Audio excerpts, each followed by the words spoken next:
कहते हैं जब मौत आती है तो किसी न किसी बहाने से आती है। वृद्धाराम के साथ भी ऐसा ही हुआ।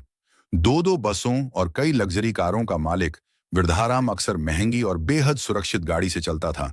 लेकिन 11 तारीख को वृद्धा सुरक्षा के मानकों पर काफी खराब प्रदर्शन करने वाली स्विफ्ट में बैठकर अपने पूर्वजों का श्राद्ध करने के लिए बिहार के गया चल दिया। दुनिया में एक चीज सत्य है और वह है मौत। और इस मौत का कोई समय नहीं। हिस्ट्री शीटर वृद्धाराम सियोल की कहानी तो अब तक आपके कानों में पढ़ी गई होगी।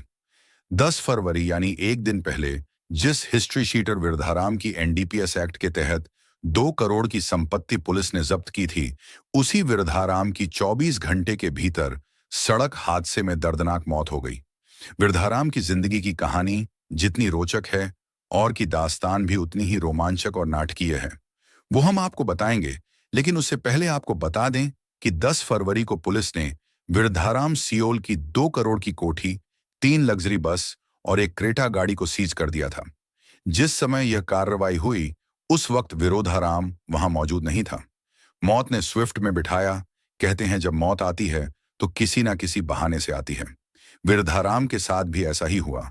दो दो बसों और कई लग्जरी कारों का मालिक वृद्धाराम अक्सर महंगी और बेहद सुरक्षित गाड़ी से चलता था। लेकिन 11 तारीख को वृद्धा सुरक्षा के मानकों पर काफी खराब प्रदर्शन करने वाली स्विफ्ट में बैठकर अपने पूर्वजों का श्राद्ध करने के लिए बिहार के गया चल दिया।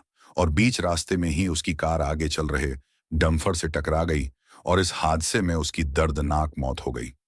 कानपुर के पास उसकी कार 11 फरवरी को सुबह 5 से 7 बजे के बीच दुर्घटनाग्रस्त हो गई। इस हादसे में उसका एक साथी भी घायल हुआ। विरोधाराम के करीबियों ने बताया वो कुछ दिनों से पुलिस की कार्रवाई और कारोबार में मंदी से परेशान था। उसे सलाह दी गई थी कि उसके अतृप्त पूर्वजों का प्रकोप उस पर है। इसी को लेकर विरोधाराम सोमवार की शाम अपने रिश्तेदारों के साथ सियोल से बिहार के गया के लिए निकला था। देख रहे श्री करणी न्यूज और चैनल को सब्सक्राइब करें।